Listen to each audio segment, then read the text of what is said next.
Good day! So this time, pag-usapan naman natin ang shaftings. So one of the most important machine elements sa ating machine design topic. So ano ba ang ating shafting? So it is a rotating machine element which is used to transmit power from one place to another. So yun ang ating shaft. So kung rotating member yan, subject yan sa shear stress. So for rotating member, so kung umiikot yan, subject tayo sa torsion o torque. So kung may torque tayo or torsion, meron tayong torsional or shear stress. So the general formula is dc over j, where d is the torque, c is the distance from the neutral axis to the outermost fiber, and j is the polar moment of inertia. So dyan, magmumula ang ating mga shear stress formula. Yan ang ating general formula. So yung ating C, yan tinatawag natin na distance from the neutral axis. So ano ba yung neutral axis na tinatawag? So sa neutral axis, ito yung imaginary axis sa isang machine element na kung saan hindi naapektuhan ng any deformation or stress. So doon, wala tayo nagiging epekto ng torsion o mga forces. So neutral lang siya. At yung C na yun yung layo ng ating pinakamalayong fiber sa ating shaft galing sa neutral axis. So pakita natin. So for the shear stress, again, that's dc over j. Kung ililipat ko yung ating C sa ilalim, so this will be P over J over C. Where the term J over C, the ratio of the polar moment of inertia, and C, is what we call the polar section modulus. So another formula for stress torsional is torque over the polar section modulus.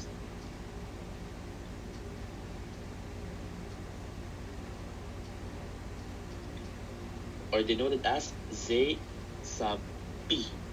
So ano ba yung polar section modulus? So for our shafting, which is normally circle, so meron tayong dalawang pag-uusapan na klase ng shaft. So meron tayong solid shaft, it's being solid yung ating material, and hollow, meaning butas sa gitna yung ating shafting. So for our polar section modulus formula, for solid, that will be pi over 16 d cubed, where d is the diameter of the solid shaft. And for the polar section modulus of a hollow shaft, so meron tayong outside and inside diameter. So this will be pi over 16 do to the fourth minus di to the fourth over do. So that's for the hollow shaft. Okay. At ito ang ilalagay natin dito sa ating denominator ng shear stress formula.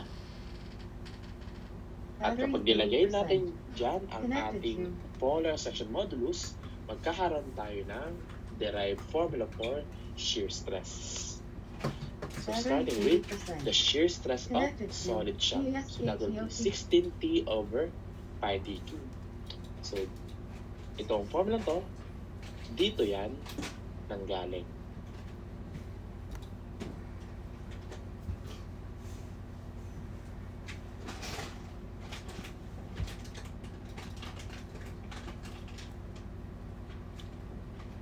And for the hollow shaft, so meron tayong maximum shear stress of a hollow shaft, or ito yung tinatawag natin na shear stress on the outside.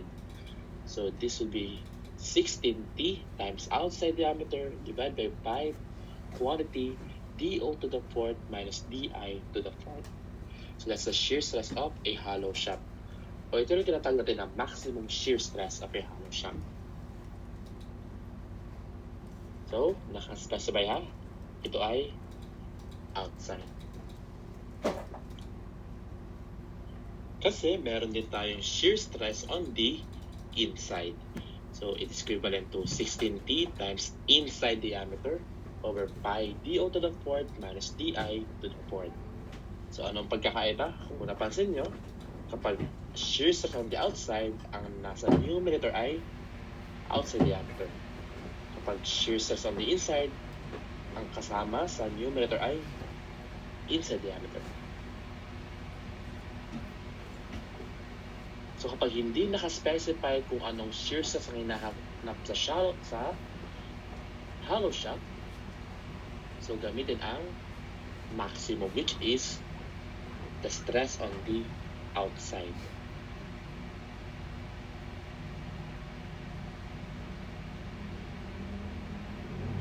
So kung subject tayo sa torque, pwede rin tayo magkaroon ng torsional deflection o yung tinatawag natin na twist ng ating shock. So it is equivalent to TL over JG.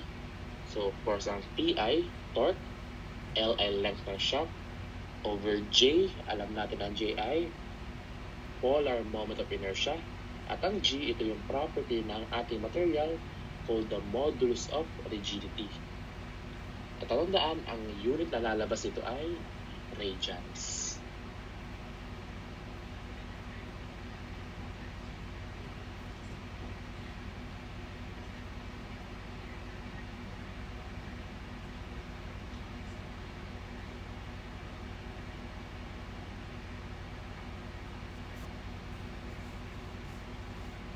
So another derived formula, kapag meron tayong binigyan na shear stress, so gamitin ko lang yung ating torque na nanggaling sa shear stress formula earlier. So magkakaroon tayo ng another formula for torsional deflection in terms of shear stress that will be equivalent to 2 times the shear stress times length over G, the modulus of rigidity, times the diameter of the shock. So, yan ay naka-radians pa din. So, anong pagkakaiba? So, dito, gamitin mo to kapag given ang torque. Ito naman, gamitin mo kapag given ang shear stress. At tandaan, gamit itong specific formula lang to para lang sa solid shock. So, ito ay hindi pwede sa hollow shock. Pero ito, pwede ito sa dalawa, solid or hollow shock.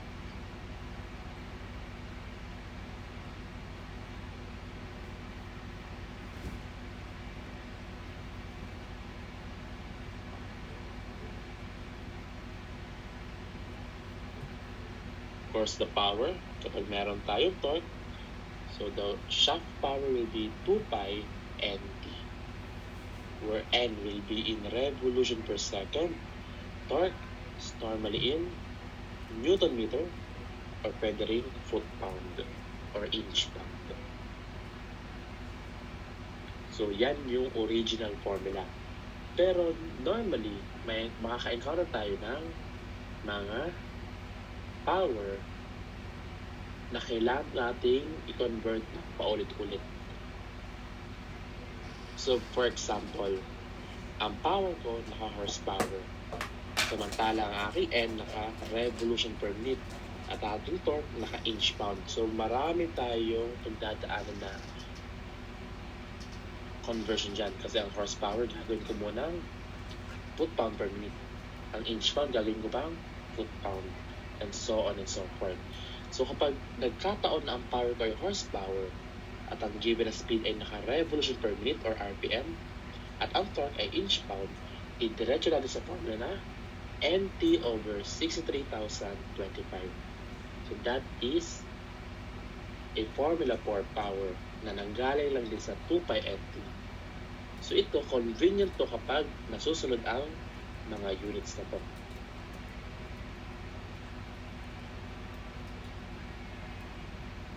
So yan ay para sa English unit. So paano naman kapag SI or metric unit?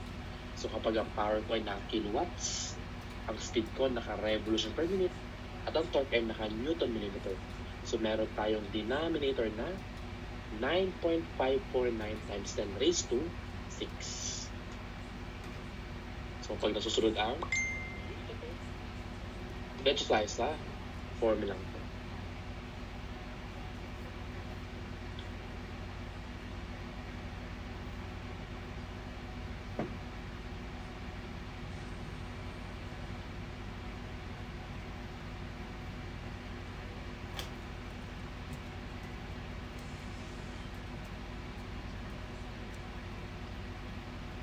And pag naman meron tayong ma-encounter ng mga term na main shaft, line shaft, and short shaft, so yung bawat shaftings na yon ay may kanya-kanyang torsional limit.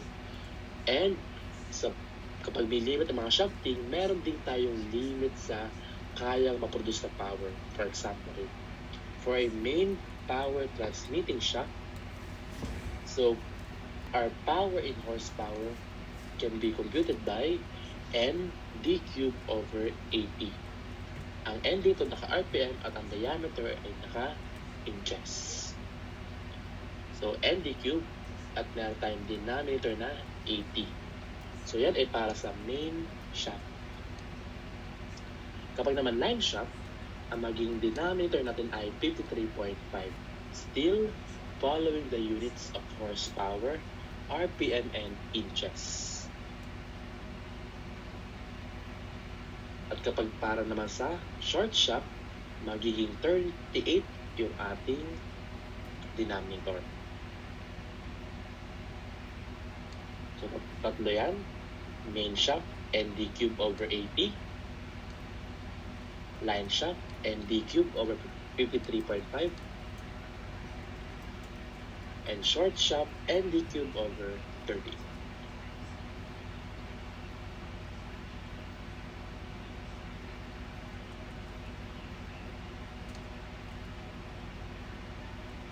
Let's try this problem. Determine the torque that can be applied to a 1-inch diameter circular shaft if the shearing stress is not to exceed 8,000 psi. So, nahanap ang torque at given ang shearing stress. So, going back sa ating formula ng torsional or shear stress, that is equivalent to 16T over pi d cube. So, that is for solid shaft. So, paano nasabi na solid shaft? Isa lang ang binigay na diameter. So, wala tayong outside or wala tayong inside kasi yan ay diameter ng solid shaft. Okay, so using our given, our shear stress is 8,000 psi or pounds per square inches. Equivalent to 16 times the torque, which is unknown, divided by pi times our diameter na 1 inch and then raised to 3. So yung ating inches naka-raise din sa 3. Okay, cancel ang dalawang inches. So yung ating inches dito mapupunta dito. So yung torque natin ay naka-inch pound. So what is our torque for this particular problem?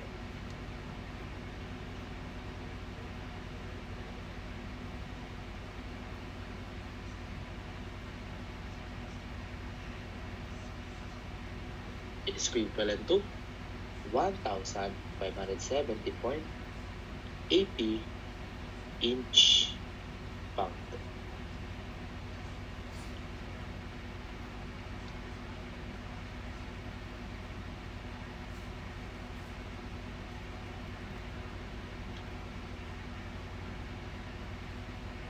Next one.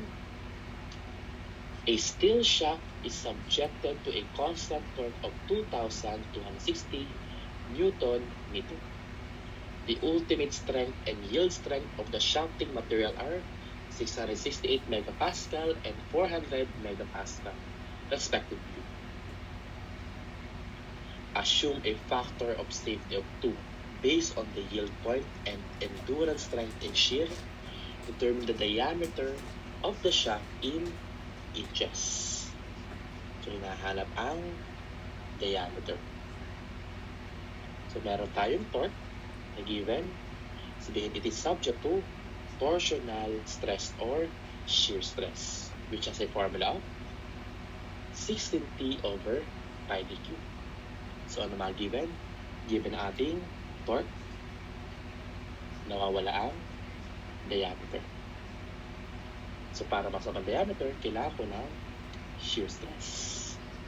So, kung babasahin mabuti ang problem, walang binigay na shear stress. Ang binigay ay ultimate strength, which is 668 megapascal, and yield strength which is 400 megapascal. So hindi binigay ang shear stress for this particular shafting. Ang binigay ay mga strength ng mismong shafting material, which is very different. So itong ultimate strength and yield strength, ito yung property ng material na pinagmulan ng ating shafting. So paano natin makukuha doon yung ating shear stress? So tandaan, ang shearing stress, meron siyang relationship sa yield strength. So from our Peirce book, so it is the design book authored by Peirce. According to him, the yield strength in shear is equivalent to approximately 1/2 or 0.5 of the yield strength. So yan ang ating yield strength in shear. So kalahati daw ng yield strength. So doon natin i-relate yung ating shear stress. So kunin natin. So this will be 0.5 ng ating yield strength, which is 400 megapascal or Newton per millimeter square. So yan na ba ang shear stress natin? Hindi pa. Bakit? Kung babasahin mabuti ang problem, meron pa tayong binigay na factor of safety. Kasi ito, the factor of safety is based on the yield point. Sabihin, i-consider din natin yung factor of safety. So ano ba yung factor of safety? Of course, factor to be considered para maging safe yung ating material. So kapag meron tayong factor of safety, magiging denominator to ng ating strength ng material. Kasi binabawasan ito yung limit ng ating operation para malayong masira yung ating shafting. So kung meron tayong factor of safety, i-divide natin to dito sa ating yield strength in shearing. So ito na yung magiging shearing stress ng ating shafting. So basta may binigyan ng factor of safety, i-divide mo lang. So yun lang yung clue para makuha mo yung allowable. Kasi yun lang yung kayang ma-withstand ng material natin. So, going back, so this will be equal to 16 times the torque, which is 2,260 Newton meter. Kung mapapansin, ang ating diameter, ang ating torque ay naka-Newton meter, pero yung ating stress ay naka-Newton per mm squared. So gawin din natin itong millimeters. So gawin nating habit na yung millimeter, yung meter, gawin nating millimeter.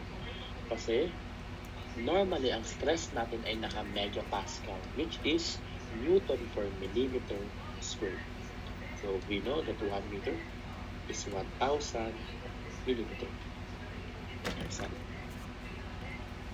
Divide by pi d So cancel ang Newton. So millimeters squared times millimeter, that will be millimeter cube. Kaya ang hinahanap dito, meron tayong d cube. So ang diameter ko ay naka millimeters, of course. What is our diameter?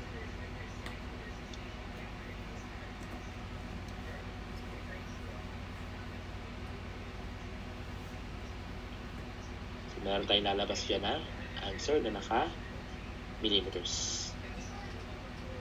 Pero anong hinahanap? Diameter to shaft in inches. So yung answer natin dito na naka-millimeters, hindi pa yun ang final answer. Meron tayong conversion factor. So in 1 inch, there are 25.4 millimeters. What is our diameter?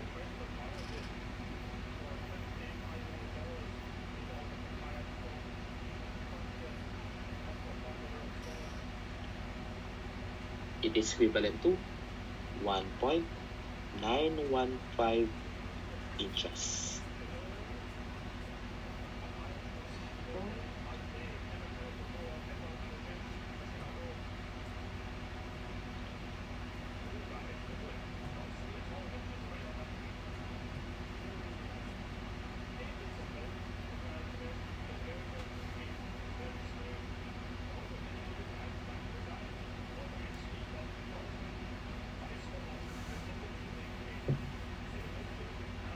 Next one, what would be the diameter in millimeters of a main power transmitting steel shaft SAE 1040 to transmit 150 kilowatts at 900 RPM? Ano nawawala? Diameter. At kasama mo po yung problem, there's a term, main power transmitting shaft. So we know that the power transmitted by a main shaft is equivalent to ND cube over 80. So nawawala dito yung diameter. Tatandaan, meron dapat tayo particular unit bago natin magamit itong formula to. Let's start with power. So they given a power na 150 kilowatts.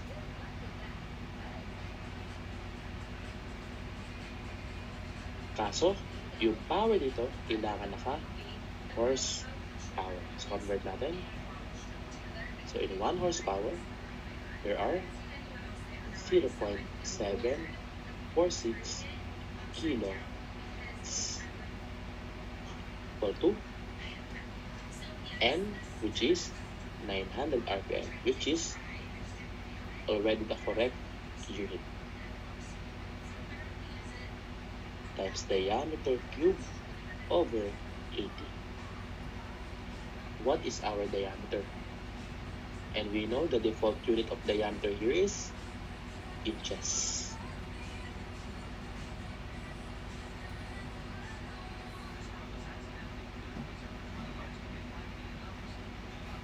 So yung lalabas nating answer dito ay naka-inches.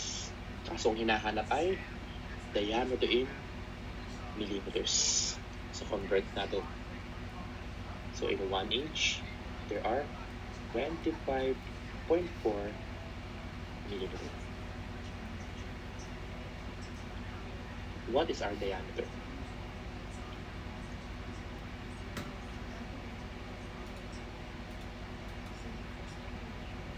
It is equivalent to 66.41 millimeter.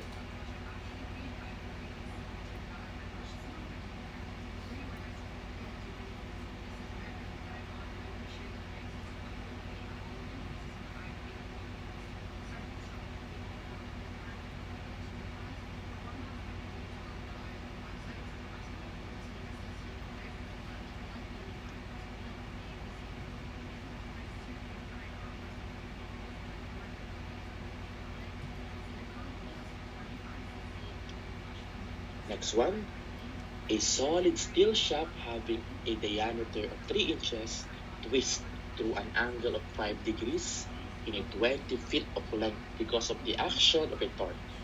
Determine the maximum shearing stress in the shaft. So meron tayo ditong torque action. So alam natin dito, pag may torque, meron tayong torsion. So meron torsional stress or shear stress. Kasi pag nangyayari, pwedeng mag-twist yung ating shaft. So hinahanap dito yung ating torsion or shear stress. So may pinakita tayo kaninang formula ng ating angle of twist o yung torsional deflection kapag meron tayong hinahanap na shear stress. So the formula of our theta with given shear stress is 2 times shear stress times length over G times diameter. So gamitin natin yung formula niya. So our theta is 5 degree. Pero tatandaan, ang theta dapat ay naka-radian. So ano ba ang conversion ng degree to radian? So we know that per 180 degrees, there's equivalent of pi radians. And equal to 2 times shear stress times our length. So it is 20 feet of length. So gawin namin dito.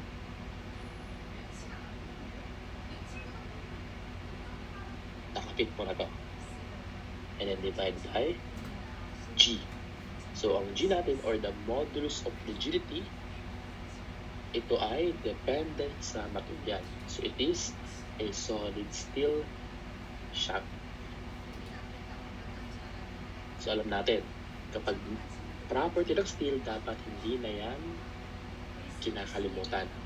So, ang G ng steel ay, kapag naka-PSI, this is 12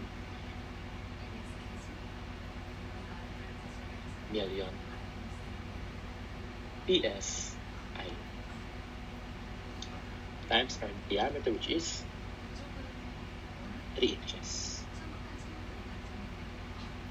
So, mapapansin, ang numerator ay naka-feet, ang denominator ay naka-inches, so kailangan ko i-convert yung isa para maging katulad ng isa. So, ito na lang. So, we know that 1 foot, there are 12 inches. Cancel, and then inches, cancel. So, para maging formula unit ng shear stress ay PSI. So, what is our shear stress in pounds per square inches?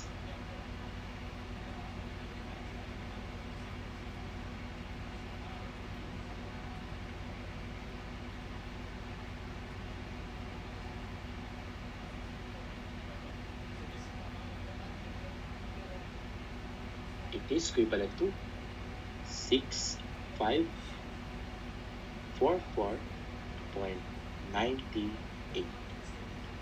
PSI.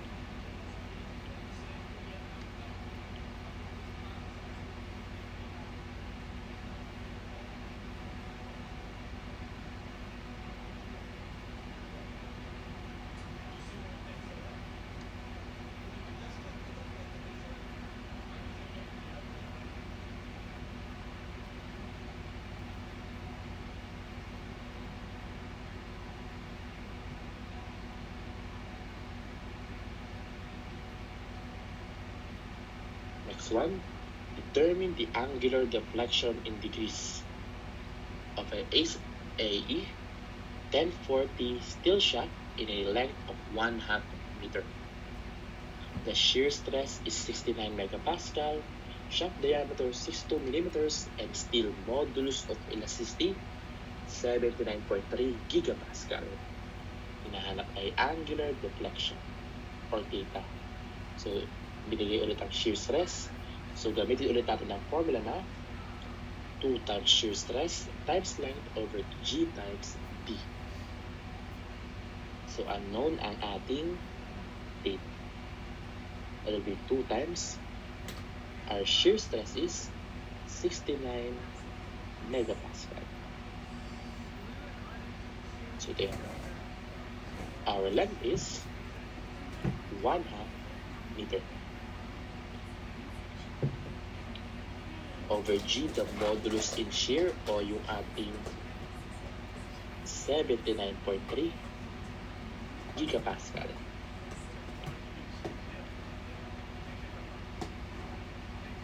And our diameter is 62 millimeters.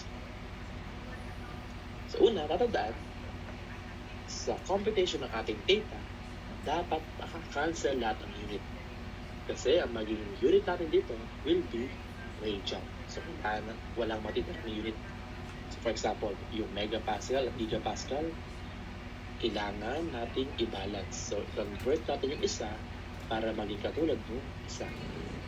For example, ang isang gigapascal, how many megapascal? So, there are 1,000 megapascal. So, cancel. And we know, in 1 meter, there are 1,000 millimeter. Cancel.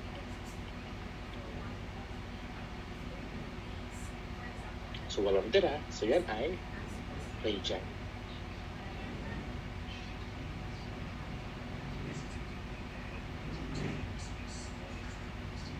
So, ano hinahanap?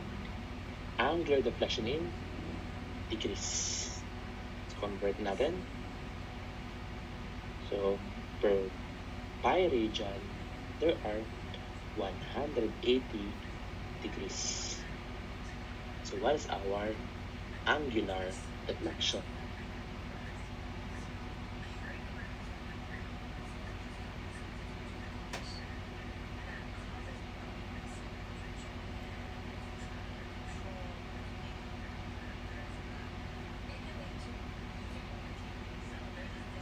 This is equivalent to 0.80 degrees.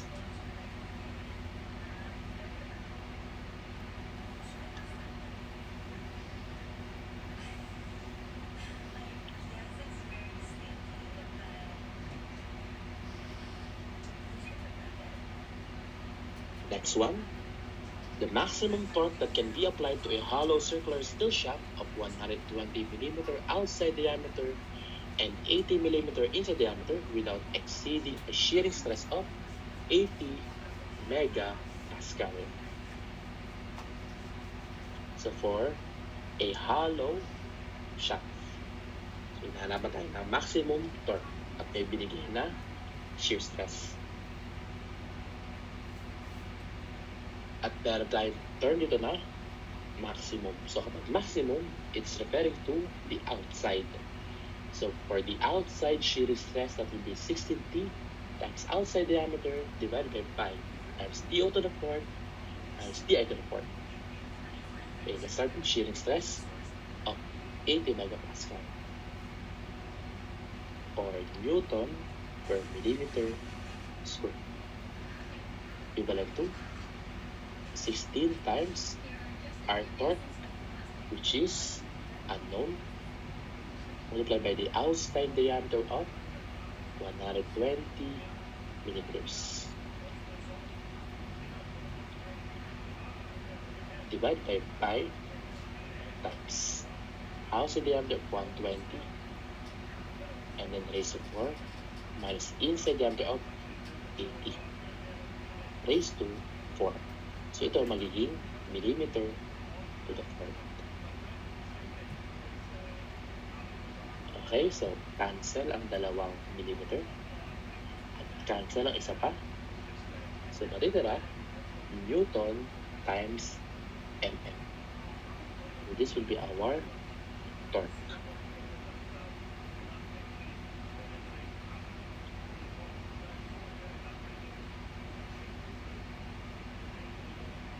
It is equivalent to 21,781,709.06 Newton millimeter. So masyado number heavy yung ating Newton millimeter. How about kung gawin natin itong kilonewton meter? So kung kilonewton meter, kung Newton, para maging kilonewton, divide 1,000. Yung millimeter, para maging meter, divide 1,000. So yung simple para yung Newton mm maging kilonewton meter, divide 1,000, divide 1,000, or divide 1 million. So what is our torque? Kapag i-divide natin ito ng 1 million or 1 times 10 raised to 6. So this will be 21.78 kilonewton meter.